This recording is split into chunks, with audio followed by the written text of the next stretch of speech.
দেখতে পাচ্ছ এতগুলো জঙ্গল, এগুলো এখন এরা দুটা লেবার আছে, এখানে দুটা লেবার। গাইস দেখো এখানে মজদুরি করছে, এত রোদ্রের মধ্যে। আমরা দেখাচ্ছি, আমরা এখন খুব গরিব হয়ে গেছি, তার জন্য মজদুরি করছি। প্রচুর রোদ আর প্রচুর গরম।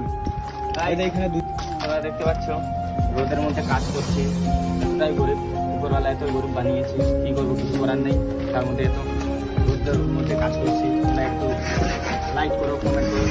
একটা প্রচুর গরিব, কি করবো গাইস, তার জন্য গাইস কাম করতে হচ্ছে রোদে। এত রোদ্দুর, তার মধ্যে দেখো কোথায় কাম করছে, ছাদের মধ্যে। গাইস তোমরা একটু সাপোর্ট করো, ছোট ভাই হিসেবে। এখানে গাইস গাড়টা ছিলে যাচ্ছে কাম করতে করতে এত রোদ্রের মধ্যে। চলো গাইস, মালিক আসছে, কাম না করলে আবার বলবে কাম করছো না, ফির দিহাড়ি কেটে দিলে শেষ, আমরা বরবাদ হয়ে যাবো আবার।